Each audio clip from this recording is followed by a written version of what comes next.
Le voy a invitar a que abra su Biblia conmigo, por favor, en el libro de Jonás. El libro de Jonás. Es un libro que de pronto es tan poco usual que hasta no batallamos para encontrarlo en la Escritura. Jonás capítulo 1, aunque vamos hoy a avanzar entre el capítulo 1 y vamos a casi rozar el capítulo 3. Jonás, el libro de Jonás. Estoy leyendo la Nueva Traducción Viviente. Jonás capítulo 1, versículos del 1 en adelante. Dice: el Señor le dio el siguiente mensaje a Jonás, hijo de Amitai: levántate y ve a la gran ciudad de Nínive.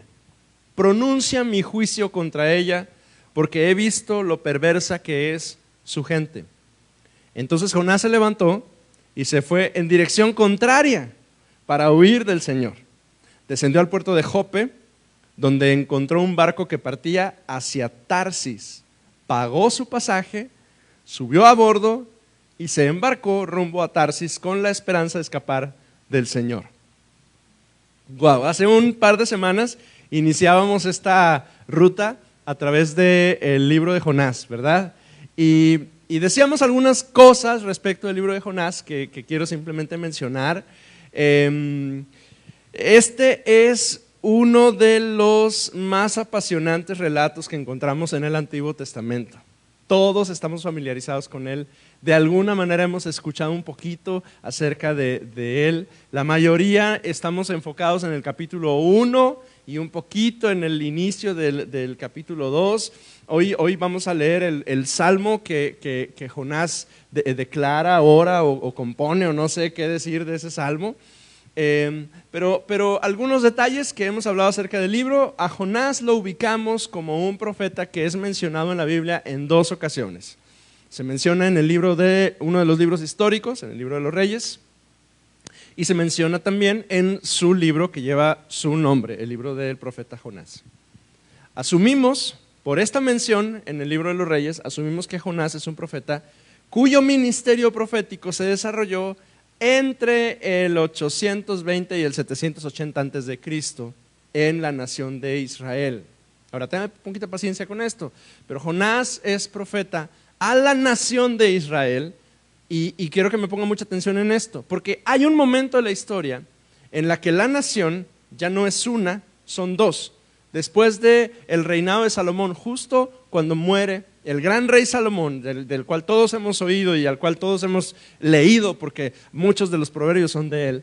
Una vez que él muere, él gobernó sobre las 12 tribus de Israel, pero cuando él muere, hay una división, hay una guerra civil en la nación de Israel, y resulta que a partir de ese momento y en adelante, ya no es una nación, ahora son 2 naciones. En el norte, y le llamamos Israel, quedan 10 de las tribus, y en el sur, donde está la capital, Jerusalén, quedan 2 tribus nada más, la tribu de Judá y otra más.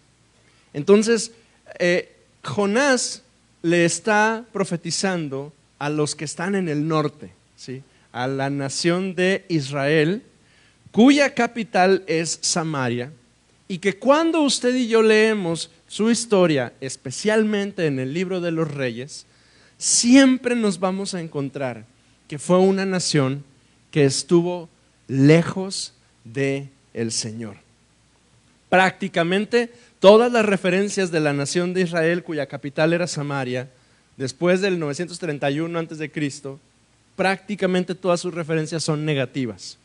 Siempre se dice de Israel que caminaron detrás de los ídolos, que sus reyes eran malos, que no andaban en los caminos del Señor. Se dice pura cosa fea de ellos. Y de sus reyes, peor. No hubo ninguno que fuera un buen rey que caminara en los caminos rectos del Señor. Pero les pasaba como nos pasa a nosotros también. Cuando no andamos tan bien, pero decimos es que somos cristianos, ¿verdad? Le pasaba a ellos lo que a veces nos pasa a nosotros. A pesar de esos malos caminos en los cuales ellos andaban, ellos se sabían los herederos de las promesas de Dios. Se sabían descendientes de Abraham. Se sabían el pueblo escogido por Dios. No seguían ninguno de los mandamientos, pero ellos decían que ellos eran el pueblo elegido de Dios, la nación de Israel, que está en el norte. A ellos es a los que está profetizando. Jonás aparece en el relato bíblico y es enviado a Nínive. Y hacía unos pocos años que un nuevo rey de Asiria había nombrado a Nínive la capital de su reino.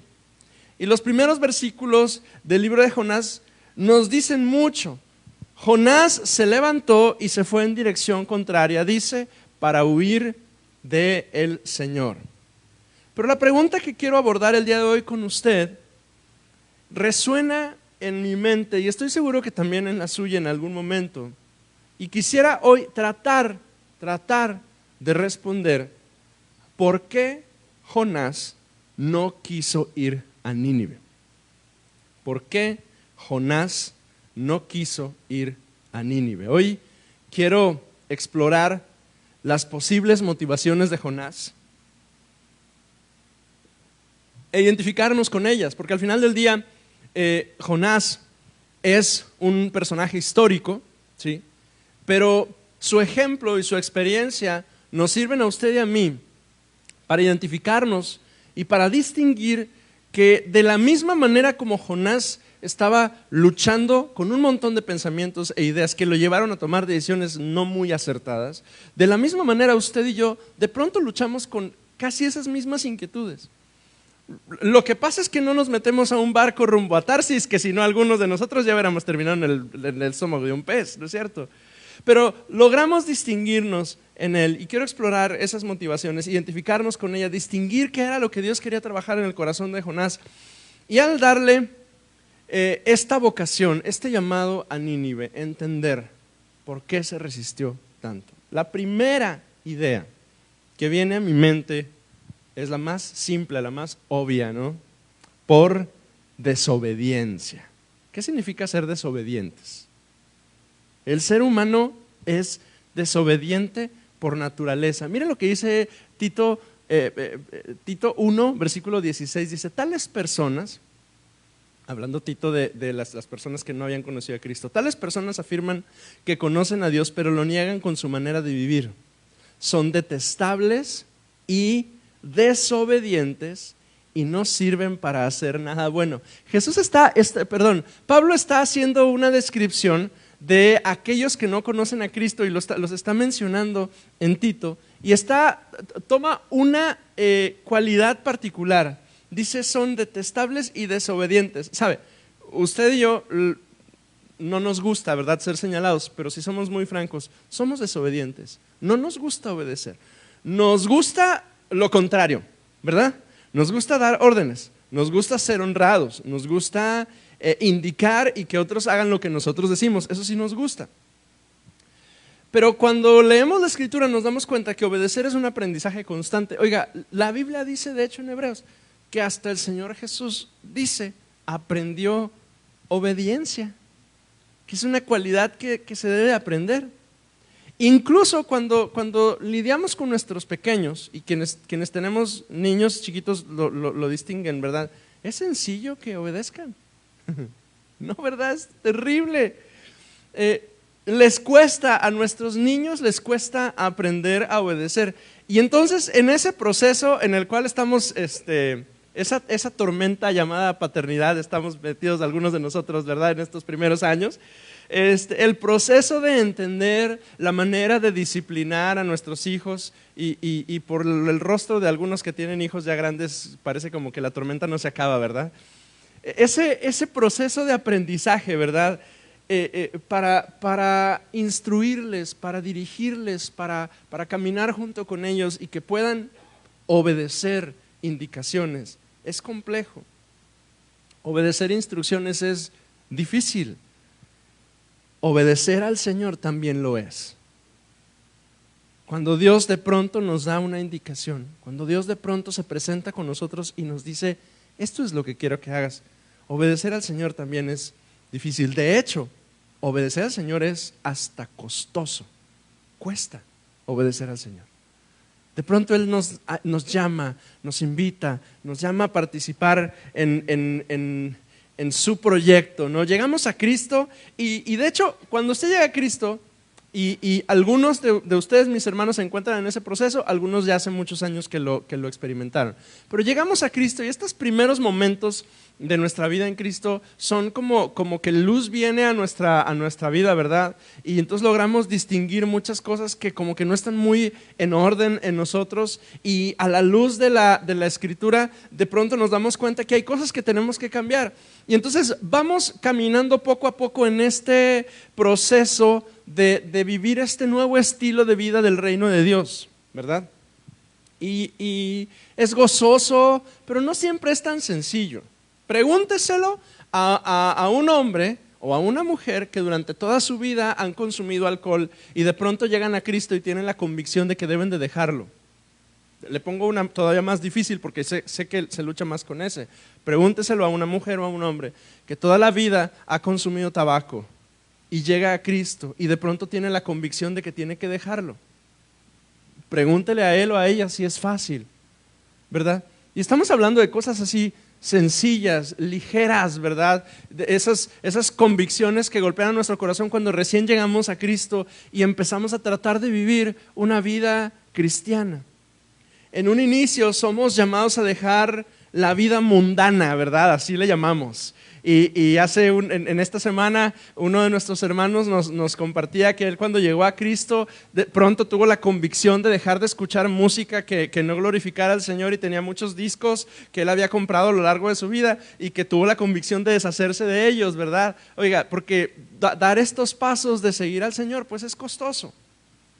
Tito 3, versículo 3, adelantito en su Biblia dice: en otro tiempo nosotros también éramos necios y desobedientes. Tito está contrastando, y tomé estos pasajes de Tito, se me hicieron súper interesantes porque está contrastando ese punto, el contraste de la obediencia y la desobediencia. Antes éramos desobedientes, éramos, dice, necios. En el capítulo 1 lo describe como gente detestable que no sirven para hacer nada bueno, pero luego en el capítulo 3 dice: tú también eras de esos. Yo también era de esos, necio, desobediente. Fuimos engañados y nos convertimos en esclavos de toda clase de pasiones y placeres. Nuestra vida estaba llena de maldad, nos odiábamos unos a otros. Y entonces vinimos a Cristo y empezamos a obedecerle.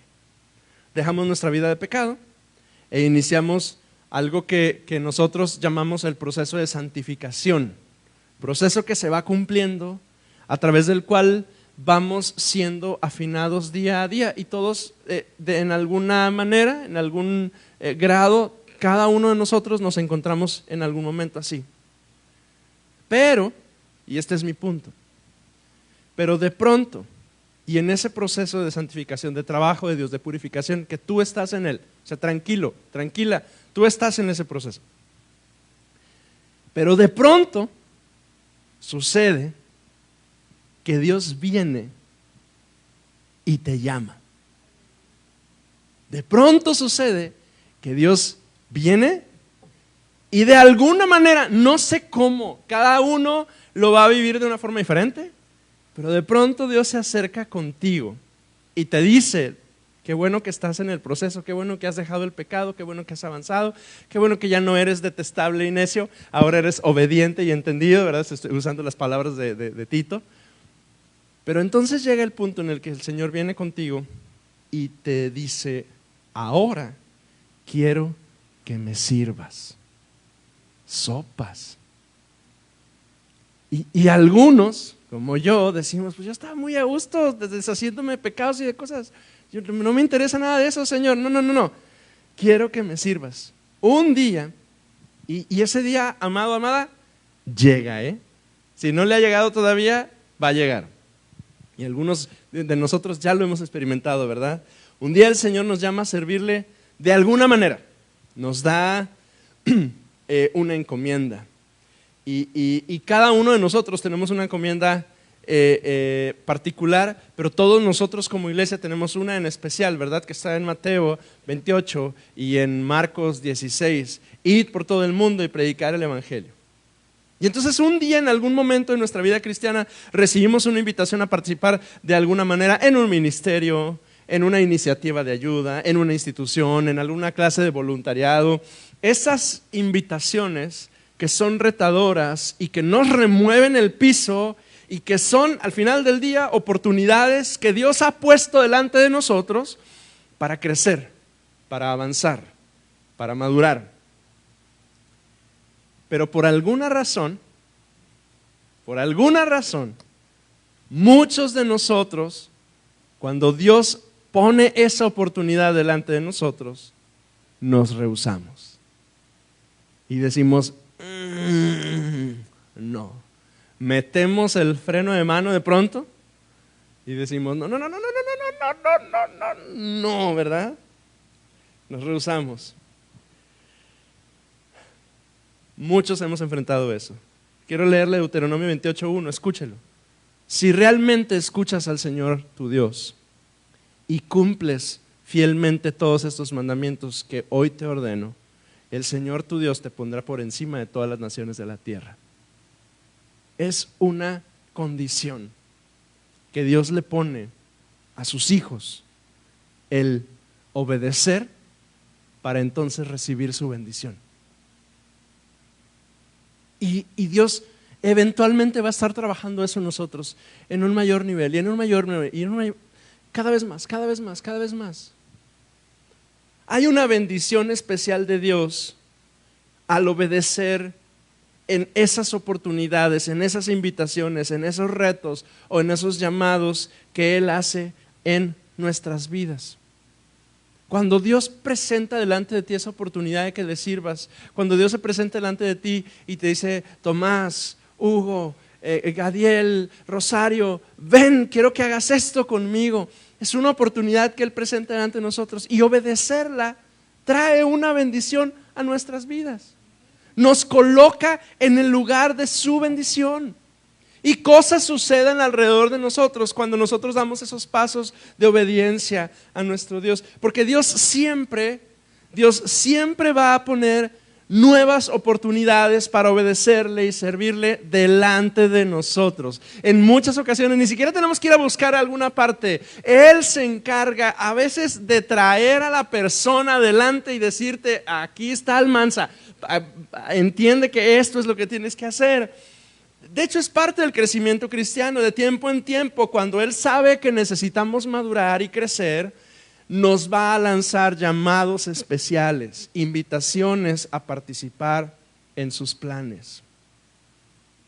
Iglesia, cuando eso suceda, por favor, obedece, escucha y atiende. Santiago 1:22 dice, no se contenten solo con escuchar la palabra, pues así se engañan ustedes a sí mismos. Llévenla a la práctica. Llévenla a la práctica. Si Dios está presentando esa oportunidad de servirle, obedece. Jonás no obedeció.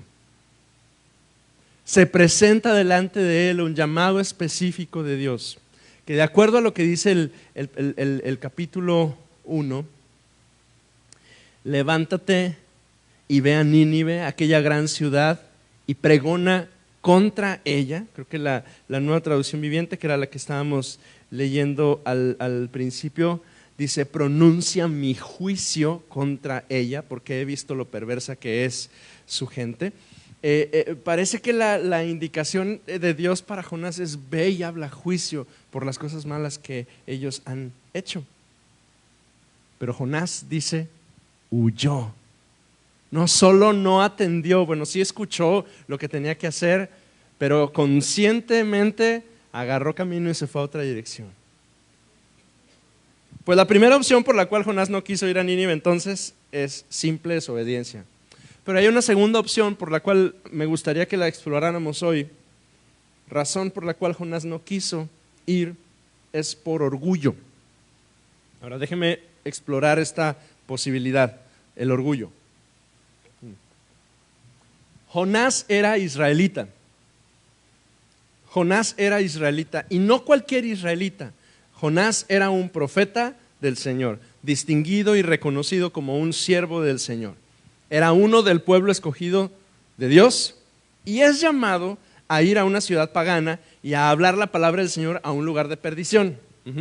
Y no cualquier lugar de perdición, Nínive, la capital de ese reino que ya hablamos hace 2 semanas, que es un reino sanguinario que ha destruido todo lo que se presenta a su paso, lo destruye. Jonás entonces puede representar al pueblo de Dios que se siente superior a todos los demás. Y quizá aquí habrá que agregar una anotación, ¿verdad? Jonás de alguna manera representa al pueblo de Dios que a veces nos sentimos superiores a todos los demás. Es que parece que uno de los grandes pecados de Israel a lo largo de su historia en el Antiguo Testamento es justamente que están enfermos de un orgullo nacional. Y sí, ellos fueron los depositarios de la bendición de Dios. Y sí, hay una promesa para esa nación, a esos descendientes de Abraham, por ser descendientes de Abraham, herederos de la promesa de Dios. Después de todo, ellos se saben el pueblo de Dios. Son los descendientes de Abraham, Isaac, Jacob, José, son los que han tenido el pacto y la bendición de Dios. Pero también están alejados, también son medio paganos, también son idólatras, pero al final israelitas, ¿verdad? O sea, sí tienen toda esa herencia que está en su colectivo y su imaginario colectivo, pero al mismo tiempo su conducta, su manera de ser, su forma de vivir, su experiencia, pues tampoco describe mucho ese estilo de vida de bendición porque son paganos. Al final del día, para este momento, creo que había 2 becerros, uno muy en el norte y otro en Samaria, a los cuales iban y adoraban, entre otras muchas cosas. Y entonces Jonás representa a ese pueblo orgulloso. Quizá la cuestión aquí más bien es esta: que Jonás no quiere ir a anunciar misericordia a una ciudad que desde su punto de vista no merece misericordia. Porque cuando pensamos en Nínive, yo le hablé de ellos hace 2 semanas, los asirios son sanguinarios, son malos, son asesinos, son pecadores, son infames, son violadores, destruyen todo lo que hay a su paso. Y los israelitas, entre ellos Jonás, se ven a sí mismos como justos, buenos, como aquellos que cumplen con todo lo que se debe cumplir.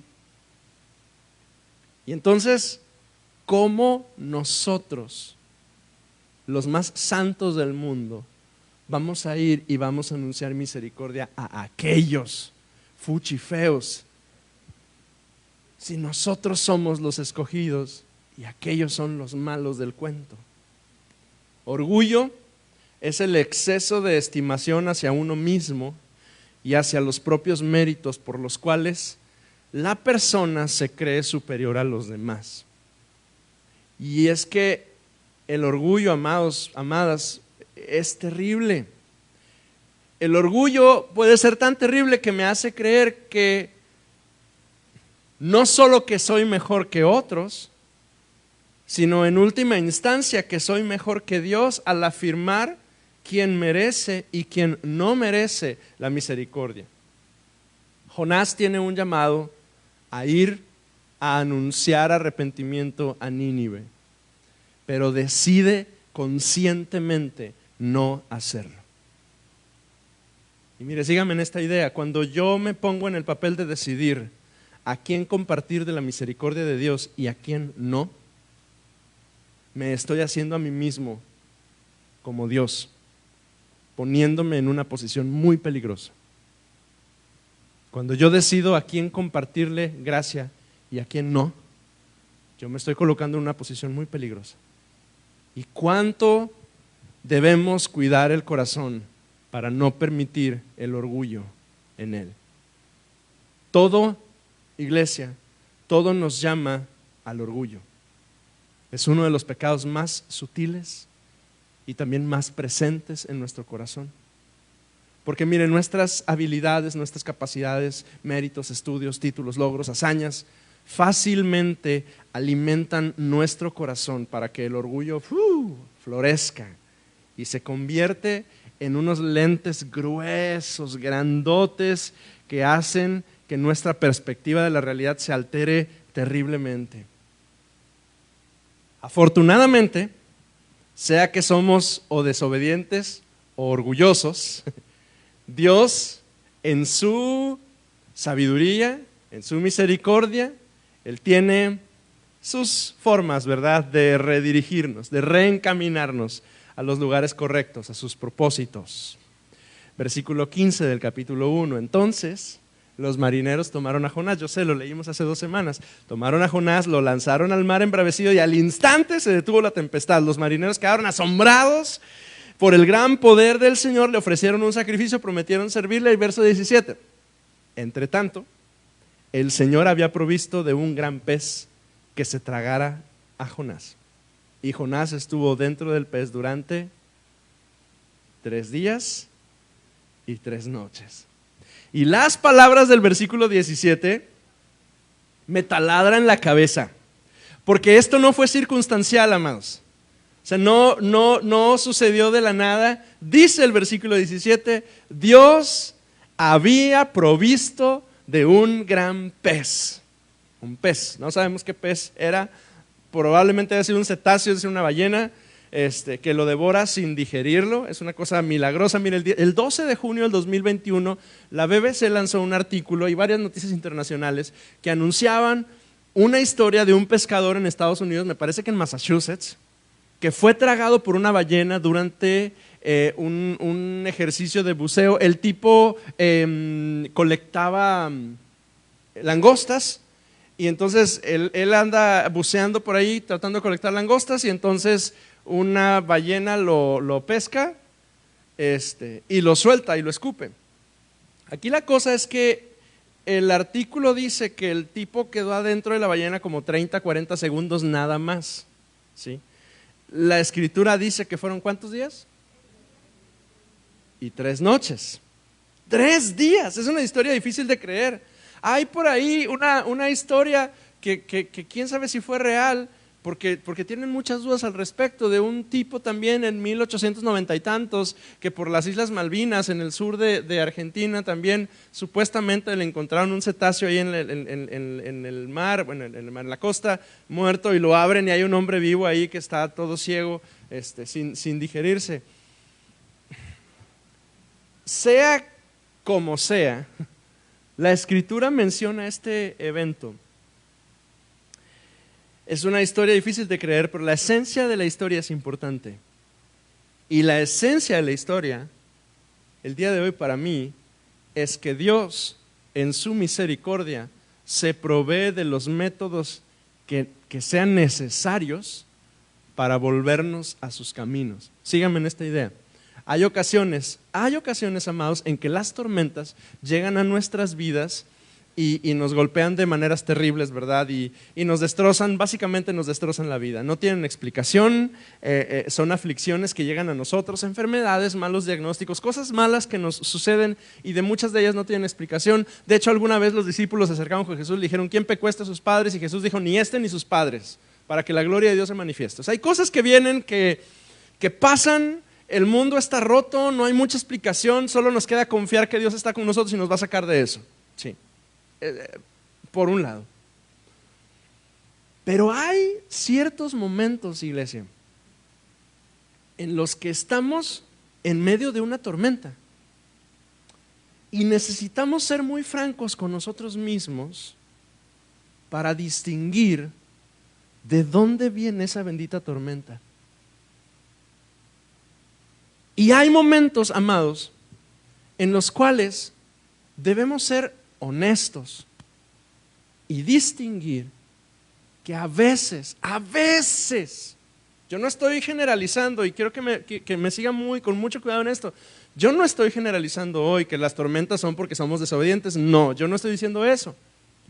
Lo que sí estoy diciendo es que hay ocasiones, amados, en las que esa tormenta en la cual estamos llegó porque yo he sido desobediente, yo he sido orgulloso y yo no he caminado hacia donde Dios quiere que camine, y como consecuencia de eso que yo sé que lo he estado haciendo y que lo estoy haciendo mal, de pronto y los mares empezaron a embravecerse y las lluvias empezaron a llegar y los vientos empezaron a alebrestar, y de pronto estoy en medio de la tormenta como consecuencia de esas malas decisiones que yo sí tomé. ¿Me sigue?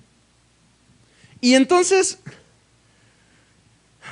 esas tormentas, esas en particular, y yo estoy seguro que varios de nosotros las distinguimos en nuestras vidas y en nuestra historia de vida. Esas tormentas, esas no son casualidad, esas son consecuencias.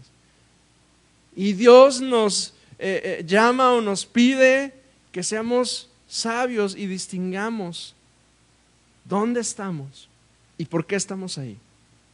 Ahora, afortunadamente incluso, porque al final del día el relato del capítulo 1 dice que Jonás distinguió y les dijo, miren, no nos hagamos, el de la bronca soy yo, el del problema soy yo debía de hacer esto y no lo hice y todo esto está pasando por esto. Y les dice, aviéntenme al mar y van a ver, y por eso se asombran, ¿verdad?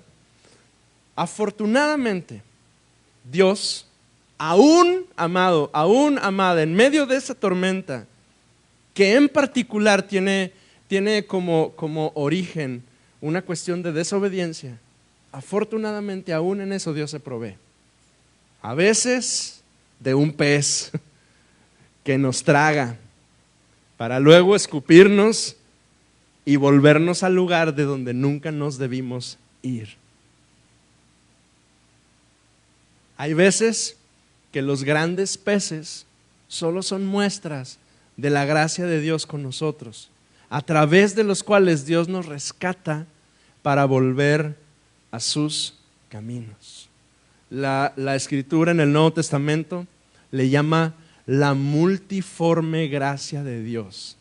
Y es una frase que esa frase es una frasezota enorme, la multiforme gracia de Dios.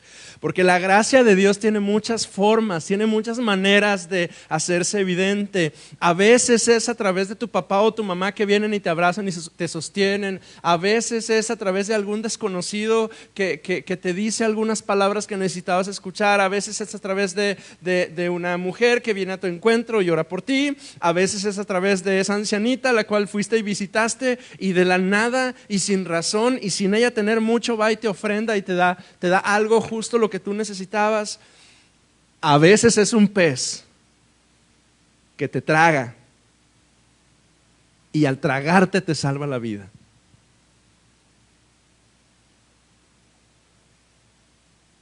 Y como sea y el momento en el que estés viviendo, distingue, amado, amada, que la gracia de Dios te está alcanzando y aprovecha esa oportunidad que te está dando y vuélvete a Él. Jonás oró al Señor, estoy en el capítulo 2, versículo 1. Entonces, ahí adentro del pez, Jonás oró al Señor. No nos imaginamos qué estaba pasando con Jonás. Más, San Jerónimo, un padre de la iglesia, hace un comentario sobre este pasaje y dice, ni siquiera nos imaginamos que Jonás haya podido pronunciar lo que está escrito en el capítulo 2. Probablemente no lo pronunció, no lo pudo pronunciar, simplemente estaba en su mente, ¿verdad? En mi gran aflicción clamé al Señor y Él me respondió. Desde la tierra de los muertos te llamé y tú, Señor, me escuchaste.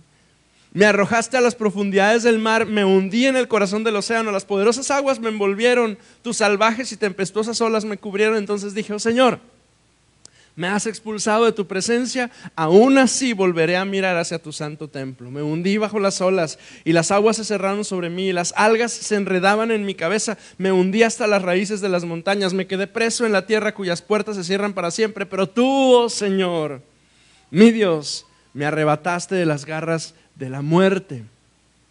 Cuando la vida se me escapaba, recordé al Señor, elevé mi oración sincera hacia ti en tu santo templo.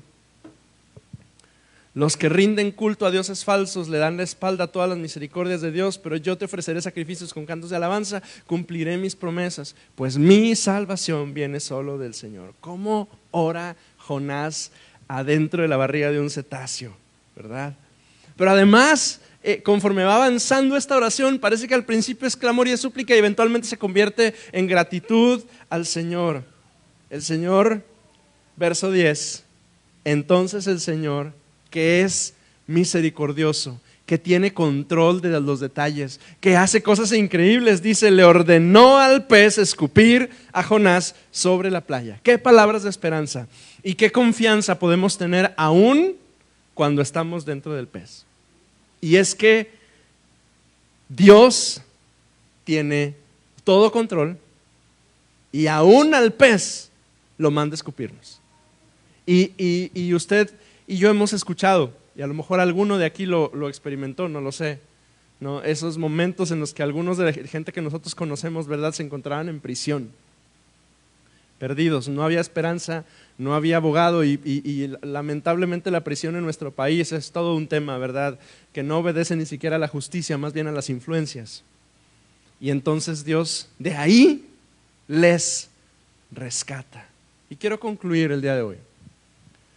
Algunos estamos en medio de tormentas y tribulaciones sin explicación y nos toca confiar que Dios es nuestro Dios, que Dios es quien nos sostiene, que Dios está con nosotros, que Él nos va a ayudar. Pero hay algunas ocasiones muy especiales, muy particulares, en los cuales necesitamos ser honestos y lograr distinguir que quizá esta tormenta sucede porque no quisimos hacer, o no quisimos obedecer, o no quisimos cumplir, o no quisimos caminar, oír o predicar o responder de la manera que Dios quería que lo hiciéramos. Y ojo otra vez, porque yo no estoy generalizando hoy, lo tengo que decir para que quede muy claro. Yo no estoy diciendo hoy que las tormentas son porque no obedecemos, pero sí estoy diciendo que hay algunas tormentas en nuestras vidas que llegan porque no hemos obedecido. Y distinguir es complicado, amados.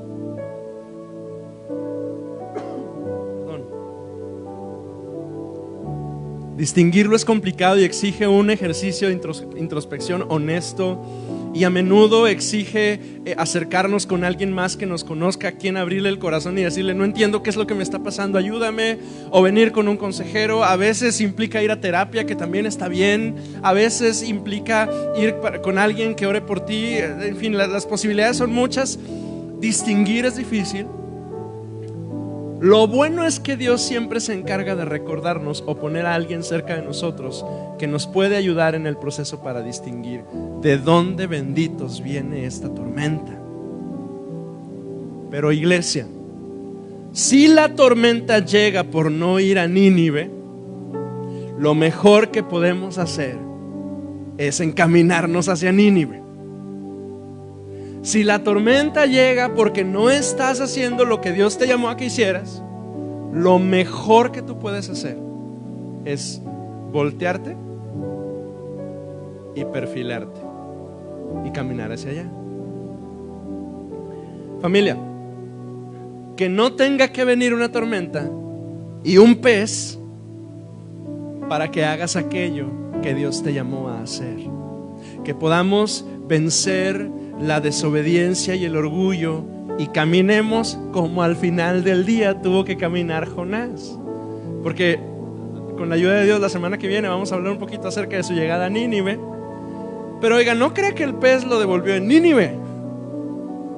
Lo devolvió en la playa para que mi hijito agarre sus cosas y camine hacia Nínive. Que la buena noticia es que Dios siempre va a hablar de nuevo y otra vez y otra vez.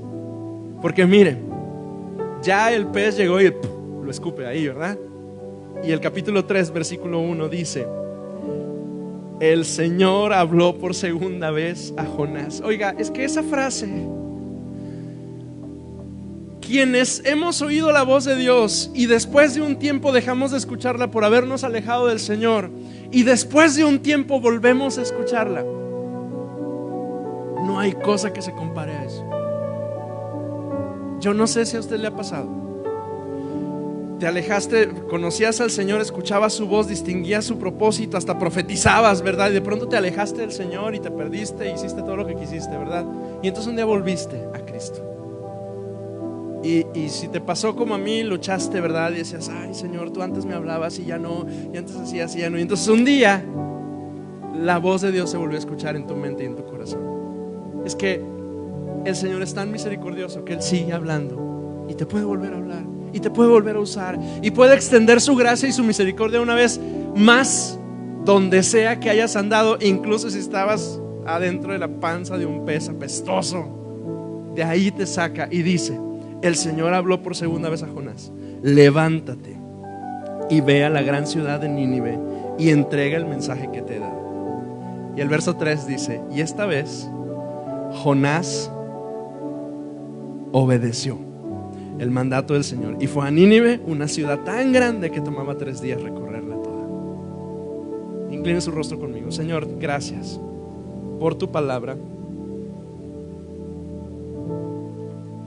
por tu cuidado, por tu espíritu entre nosotros. Pero hoy, Señor, yo quiero darte gracias porque tú has lanzado tu voz hacia muchos de mis hermanos, invitándoles a servirte. Gracias, Señor, porque jóvenes y no tan jóvenes en este lugar han escuchado tu voz, te han conocido y algunos hemos respondido a tu invitación. Y yo honro la vida de todos ellos. Muchos de ellos están hoy en el altar sirviéndote o involucrados de alguna manera en el servicio de tu iglesia. Honro sus vidas y glorifico tu nombre, Dios, por el corazón dispuesto que tú les has dado a cada uno de ellos. Pero hoy mi oración, Señor, es por aquellos y aquellas que hemos estado luchando con decirte sí. Dios, quizá ya haya aquí algunos de nosotros, Señor, a los cuales nos has dicho: ve a Nínive, y nos vinimos a otro lugar. Quizá hoy hay alguno de nosotros que hace tiempo que se ha encaminado hacia Tarsis, ¿verdad? Y ya está en medio de una tormenta y está pasándola tan mal y está en una crisis existencial y hay tantas cosas en su mente y en su corazón que no sabe qué hacer, y quizá hoy necesitaba escuchar: y si esa tormenta es porque no fui a Nínive. Y Señor, si hay alguno de mis hermanos aquí así, Señor, que tu espíritu, que es el único que puede trabajar en el interior de nosotros, pueda venir y atraerla a ti. Que tu espíritu venga, Señor, y trabajes y le recuerdes, nos recuerdes el llamado y la santa vocación que tú nos has dado, Señor. Y nos recuerdes, Señor, que aún en medio de la tormenta tú eres capaz de enviar un pez para salvarnos. Y aún adentro del pez, donde no tiene sentido que alguien sobreviva con tantos ácidos y cosas que hay adentro, Señor, aún en ese lugar donde debió haberse asfixiado, no debió haber sobrevivido, Señor, pero aún ahí tú nos sustentas y nos tomas y nos escupes en el lugar donde debíamos estar desde el principio y vuelves a hablarnos. Yo ruego, Espíritu de Dios, que tú, que eres maravilloso, tú confirmes tu palabra, Señor, hoy en la vida de mis hermanos. Iglesia, ¿qué le parece si estamos de pie hoy?